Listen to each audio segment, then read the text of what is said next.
नमस्कार। In depth analysis में आप सभी का स्वागत है। इन डेप्थ एनालिसिस में आज हम जिस टॉपिक को समझेंगे वो दलाई लामा से संबंधित है। 14वें दलाई लामा अपना 89th जो बर्थडे है उसको सेलिब्रेट कर रहे हैं। उनके अनुयायी सेलिब्रेट कर रहे हैं। फिलहाल वो इस वक्त यूएस में है, जहां पर वो अपने घुटनों की सर्जरी कराने गए थे। उनकी जो तिब्बतियन गवर्नमेंट एंड एग्जाइल की सीट है वो मैक्लोडगंज धर्मशाला भारत में है। तो हम देखेंगे कि क्या जो दलाई लामा का पूरा कंसेप्ट है वो किस तरीके से है, तिब्बत और चाइना का क्या संबंध है, क्यों चाइना तिब्बत को अपना अभिन्न अंग मानता है, क्यों तिब्बत ऑटोनॉमी की बात करता है, स्वायत्तता की बात करता है, और जो रीइंकारनेशन का मुद्दा है जो अब और गंभीर होने वाला है, क्योंकि दलाई लामा ने खुद कह रखा है कि जब वो 90 साल के हो जाएंगे तब उस बारे में वो खुल के बात करेंगे। उन सारे मसलों को हम समझेंगे इस वीडियो में। तो सबसे पहले देखते हैं कि जब पूरे विश्व में उनको मानने वाले उनका जो जन्मदिन है उसको सेलिब्रेट कर रहे हैं, तो चाइना क्या कर रहा है। चाइना एक एथिस्ट गवर्नमेंट है, चाइना एक कम्युनिस्ट स्टेट है। कम्युनिस्ट कभी भी धर्म को नहीं मानते। मार्क्स का सीधा कहना था कि धर्म एक अफीम के समान है। अब मार्क्स का अपना मानना था, दूसरा जो एक और हिस्सा है जो धर्म को मानता है उसका अपना मानना है। दो विचार हैं, दो विचारों की लड़ाई है। लेकिन चाइना का क्लियर है कि वो इन चीज़ों को नहीं मानता, उसका धर्म से कोई लेना देना नहीं है। कल्चरल को मानता है, संस्कृति को मानता है, इतिहास को मानता है। उसी इतिहास के कारण उइगर मुसलमानों की जितनी भी मस्जिदें हैं जिनजियांग प्रोविंस में, वहाँ पर उसने सारी मस्जिदों के लगभग जो डोम है उसको तोड़वा दिया है, उसको पगोडा स्टाइल में जो चाइनीज़ आर्किटेक्चर है उसमें बनवा दिया। उसका कहना है कि कल्चर हमारा ये है, ये कहीं बाहर से आया गुंबद, ये हमारा है ही नहीं। तो चाइना का ये मानना है। वही कंसेप्ट वो तिब्बत पर भी लागू करता है, लेकिन हम देखेंगे उसमें एक जियोपॉलिटिकल रीज़न भी है, उस चीज़ को भी देखेंगे। तो चाइना का मानना है कि तिब्बत उसका अभिन्न अंग है। ये बात चाइना मानता है, यानी कि जो People's Republic of China communist government है वो भी मानती है। और जो अभी ताइवान में जो रिपब्लिक ऑफ चाइना है, जो पहले चीन पर रूल किया करता था चियांग काई शेक के टाइम पर, वो भी मानता है कि तिब्बत इंडिपेंडेंट नहीं है, तिब्बत चाइना का एक अंग है। तो इन सारी चीज़ों को हम समझेंगे। तो चाइना पूरा क्लैम्प डाउन कर रहा है।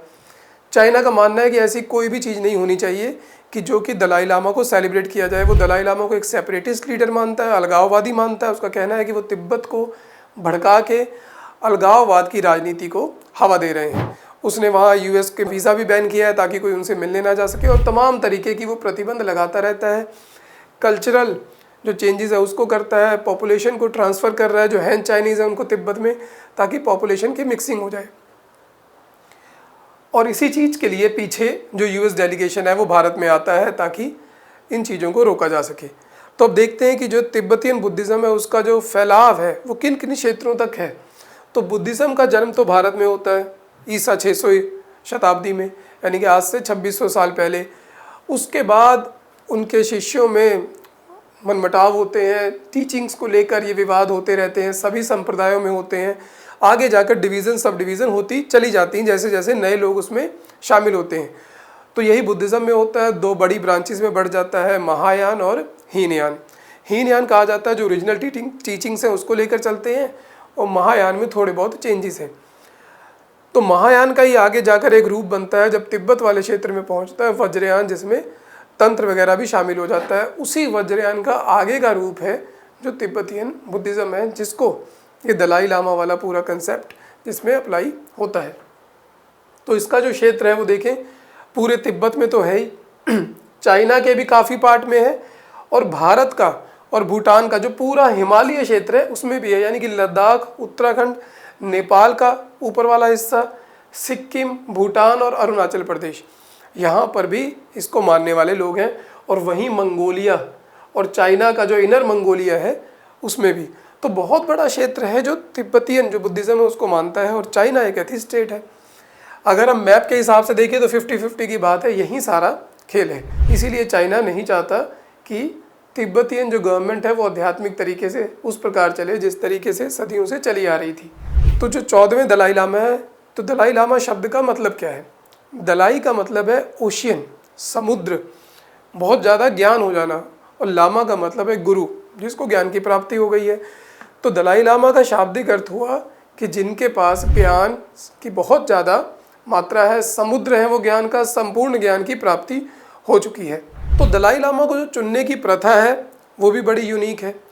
पहली बार जो दलाई लामा की जो इंस्टीट्यूशन स्थापित होता है वो होता है 15वीं शताब्दी में। तब केवल आध्यात्मिक शक्ति हुआ करती थी दलाई लामा के पास।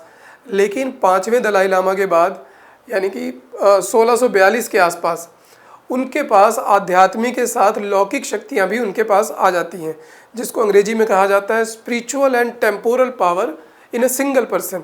यानी कि वही व्यक्ति आध्यात्मिक के बारे में भी बताएगा, ईश्वर के बारे में भी बताएगा, वही व्यक्ति अब सरकार भी चलाएगा, वही व्यक्ति डिसाइड करेगा युद्ध लड़ा जाए कि नहीं जाए। तो कंप्लीट पावर जो कंसंट्रेट है वो एक व्यक्ति के हाथ में हो गई 5वें दलाई लामा के पास। उस वक्त की सिचुएशन ऐसी थी, इस वजह से ये सारा कुछ हो गया।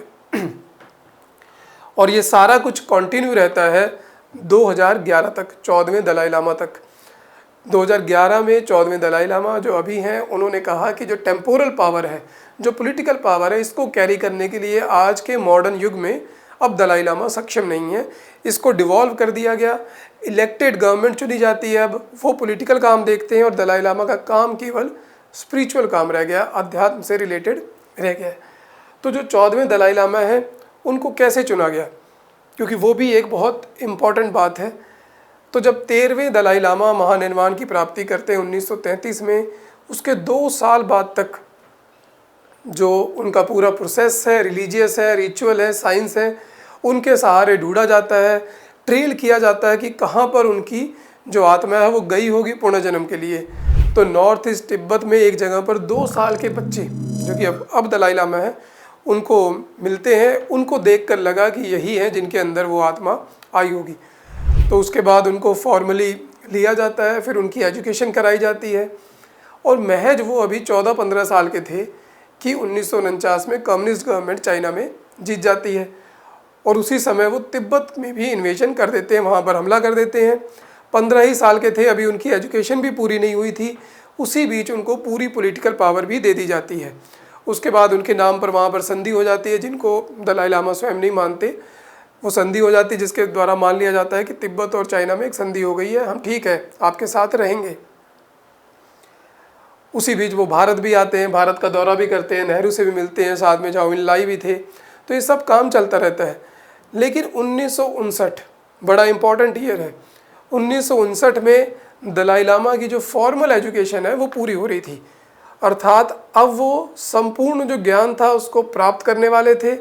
उनको पास कर दिया जाता है 1959 में। और अब एक सिचुएशन चेंज होने वाली थी। अब चाइना को लग रहा था कि एक पॉलिटिकल पावर की पूरी डिमांड की जा सकती है। वहाँ पर एक अपराइजिंग का माहौल बन जाता है चाइना के खिलाफ। उनके अत्याचार भी बढ़ते जा रहे थे पिछले 10 सालों में। तो वहाँ पर एक अपराइजिंग हो जाती है, रिवॉल्ट हो जाता है। रिवॉल्ट थोड़ा तिब्बतियन गवर्नमेंट के द्वारा पूरा कम्प्लीटली ऐसा नहीं हो पाता कि चाइना को हरा पाए, वो अधिक शक्तिशाली थे। और जो 14वें दलाई लामा है उनको वहाँ से एक तरीके से निकलना पड़ता है। वो भारत का रुख करते हैं। भारत वो पहली बार पहुँचते हैं अरुणाचल प्रदेश, वहाँ से मसूरी के बाद वो 1960 में मैक्लोडगंज पहुँचते हैं, जो आज भी परमानेंट एक तरीके से सीट उनकी बनी हुई है। तो ये तो सारी कहानी थी दलाई लामा की। चाइना के लिए क्या महत्व है? जैसा कि हमने पहले ही कहा कि चाइना के लिए इसका बहुत महत्व है। चाइना यहाँ तक कि तिब्बत शब्द को भी यूज़ नहीं करता। तिब्बत के लिए वो यूज़ करता है ज़ीज़ेंग। उसका कहना है कि तिब्बत भी हमारा शब्द नहीं है, हम तो ज़ीज़ेंग। तो कम्प्लीटली जो चाइना है कल्चरली उसको ओवर पावर करना चाहता है, लैंग्वेज के हिसाब से भी ओवर पावर करना चाहता है, पॉपुलेशन भी मिक्स करना चाहता है। लेकिन सबसे बड़ी बात जो इम्पोर्टेंट है, जिसके लिए तिब्बत, चाइना और भारत में इशू बना हुआ है, वो है जल। इस इकलौती एक चीज़ है जिसको भारत आज़ादी के बाद समझ नहीं पाया, जिसको माओ ने समझ लिया। मैप को अगर हम देखें तो चाइना में जितनी भी नदियां हैं सबका जो सोर्स है वो तिब्बतियन प्लेट्यू है। तिब्बतियन प्लेट्यू अगर इंडिपेंडेंट रहेगा तो वो अपनी मर्जी से उस जल के स्रोत पे कुछ भी कर सकता है। चाइना के पास पानी का सोर्स ही नहीं है, सारा सोर्स तिब्बत में है। ये बात भारत के दिमाग में नहीं आई, क्योंकि सिंधु नदी, सतलुज नदी, गंडक नदी, उनका सोर्स भी तिब्बत प्लेट्यू है। बहुत सारी नदियों का भारत में भी सोर्स तिब्बत प्लेट्यू है। कैलाश मानसरोवर की हम यात्रा करते हैं, वो एक तरीके से तिब्बतिन प्लेट्यू में जाते हैं। तो इन सारी चीज़ों का हमें स्ट्रेटजिक हमें पता नहीं लगा, चाइना को पता लगा, उसने कंट्रोल कर लिया। ब्रह्मपुत्र नदी, ये सब तिब्बतिन प्लेट्यू से है। तो जल के लिए तिब्बतिन प्लेट्यू बहुत महत्वपूर्ण है। तो इम्पॉसिबल है कि चाइना कभी भी तिब्बतिन प्लेट्यू को छोड़ेगा। ऑटोनॉमी वाली बात हो सकती है, कब होगी, कितने सालों में होगी, उसको नहीं कहा जा सकता। तो अब बात भी ऑटोनॉमी की हो रही, क्योंकि समझ में आ गया है कि चाइना इसे नहीं छोड़ेगा। तो भारत के अगर समझ में आया होता तो आज सिचुएशन कुछ और होती, क्योंकि जो तिब्बत है वो उसका वही हाल था कि वो एक स्टेट थी, इंडिपेंडेंट रहती थी, लेकिन किसी न किसी को अपने ऊपर मानती रहती थी। पहले मंगोलिया को मानते रहे, फिर किंग डायनेस्टी को मानते रहे, लेकिन 1912-13 में जब किंग डायनेस्टी का पतन होता है उसके बाद वो कुछ देर के लिए इंडिपेंडेंट हो जाती है, लेकिन उसके बाद फिर से कम्युनिस्ट चाइना वहाँ पर पहुँच जाती है और उसके ऊपर कब्जा कर लेती है। तो ये तो पॉलिटिकल संबंध है, लेकिन उससे भी इम्पोर्टेंट है जो रिलीजियस संबंध है, आध्यात्मिक। दलाई लामा के नेक्स्ट जस्ट नीचे एक और पोजीशन है पंचेन लामा की, वो भी बहुत बड़े धार्मिक गुरु माने जाते हैं। पंचेन लामा का भी वही प्रोसेस है, रीइंकारनेशन होती है, उनके ढूंढा जाता है किसके अंदर उनकी आत्मा गई है। और 1995 में पंचेन लामा, जो अगले 11वें पंचेन लामा होने थे, एक बच्चे को ढूंढा गया कि उनके अंदर उसकी पुनर्जन्म हुआ है, वही उनका अगला पंचेन लामा बनेगा। चाइना को इस बात का पता लग गया और तीसरे दिन ही उसने उस 6 साल के बच्चे को किडनैप कर लिया और आज तक उस बच्चे के बारे में किसी को कोई जानकारी नहीं है पूरे विश्व में वो कहाँ है। मांग उठती है कि एटलीस्ट उसको रिहा तो कर दो उस बच्चे को, लेकिन चाइना का मानना है कि ऐसी कोई बात नहीं है, ये पंचेन लामा की रीइंकारनेशन हुआ, ये कोई ऐसा मसला नहीं है। उसने अपनी तरफ से एक व्यक्ति को नॉमिनेट किया, ये इस वक्त 11वें पंचेन लामा है। लेकिन तिब्बतियन लोगों के बीच में ये बिल्कुल भी लोकप्रिय नहीं है, जिनको चाइनीज़ कम्युनिस्ट पार्टी का एक माउथपीस माना जाता है, मतलब ये वही कहते हैं जो वो कहना चाहता है चाइना। तो अब बात आती है दलाई लामा के रीइंकारनेशन की। दलाई लामा को अब ये बात समझ में आ रही है कि रीइंकारनेशन अगर कहीं चाइना में हुआ तो चाइना फिर किडनैप कर लेगा, चाइना किसी और को दलाई लामा बना देगा, स्प्लिट हो जाएगा, क्योंकि कुछ ऐसे लोग रहेंगे जो तिब्बतियन गवर्नमेंट इन एग्जाइल के साथ हैं, वो कहेंगे दलाई लामा को हम नहीं मानते। एक ऐसे ग्रुप को खड़ा किया जा सकता है जो दूसरे दलाई लामा को मानने लग जाए। तो ये सिचुएशन बहुत गंभीर है, क्योंकि जो भी रीइंकारनेशन होगी उसके जियोपॉलिटिकल इफेक्ट बहुत होने वाले हैं। इसीलिए पॉलिटिकल पावर को पहले ही डिवॉल्व कर दिया गया है दलाई लामा के द्वारा। और अब दलाई लामा का जो रीइंकारनेशन होगा उसके बारे में भी दलाई लामा जो है वो बहुत सी ऐसी बातें कहते हैं कि हो सकता है कि अब रीइंकारनेशन ना हो, कि अगर तिब्बतियन गवर्नमेंट इन एग्जाइल ही रह गई, मैं तिब्बत को नहीं छुड़ा पाया, तो हो सकता है रीइंकारनेशन कभी ना हो। या ऐसा भी हो सकता है कि अगला रीइंकारनेशन एक लड़की हो। उनका ऐसा भी कहना है कि ज़रूरी नहीं है कि जो तिब्बतियन क्षेत्र है जो चाइना के अंदर है वहीं पर रीइंकारनेशन हो, उसके बाहर भी हो सकता है। जैसे पहले भी एक दलाई लामा का जो रीइंकारनेशन था वो तवांग में हुआ, जो अरुणाचल प्रदेश में, उनका कहना है कि वहाँ भी हो सकता है, मंगोलिया में भी हो सकता है। तो बहुत ज़्यादा ये डिफ़िकल्ट है। और एक और बात चल रही है कि रीइंकारनेशन की बजाय ऐसा ही क्यों ना हो, इमिनेशन हो जाए। दलाई लामा के अभी जीवित रहते ही किसी और के अंदर उनकी सोल चली जाए, यानी कि कोई अडल्ट भी सक्सेसर हो सकता है। तो बड़ा ही कॉम्प्लिकेटेड मुद्दा ये बन गया है। इसमें रिलीजियस एंगल तो है ही, आध्यात्मिक बात तो है, पॉलिटिकल बात भी बहुत बड़ी है। तो चाइना इस बात से बहुत टेंशन में है कि अब क्या होगा। और भारत के लिए मामला गंभीर है कि अगर भारत के क्षेत्र में दलाई लामा का रीइंकारनेशन होता है तो चाइना से डायरेक्ट कन्फ्रंटेशन होने के पूरे चांसेस हैं। अगर हम एक हाइपोथेटिकल सिचुएशन सोच लें कि अगर अरुणाचल प्रदेश में होता है, जिसको चाइना पहले से ही डिमांड कर रहा है कि हमारा एरिया, इसीलिए वो डिमांड भी कर रहा है। अब देखिए, चाइना को भी पता है क्या क्या हो सकता है। अरुणाचल प्रदेश को वो इसीलिए लेना चाहता है। अक्साई चीन उसने इसीलिए लिया क्योंकि वहाँ पर तिब्बतियन बुद्धिज़्म की पॉपुलेशन रहती है। वो चाहता है पूरा ऐसा क्षेत्र जहाँ पर तिब्बतियन इन्फ्लुएंस हो वो उसके अंदर आ जाए, ताकि रीइंकारनेशन हो तो वो उसके कंट्रोल में रहे। तो रीइंकारनेशन का मुद्दा बहुत गंभीर होने वाला है आने वाले समय में, और वो देखना पड़ेगा किस तरीके से वो बढ़ता है। तो ये था पूरा दलाई लामा का एक ब्रीफ कंसेप्ट, क्या है चाइना और तिब्बत का क्या कंसेप्ट है, और जो रीइंकारनेशन का मुद्दा है वो किस तरफ जाएगा और किस तरीके से वो होता है। तो इसी के साथ मिलेंगे नेक्स्ट वीडियो में। तब तक के लिए धन्यवाद दोस्तों।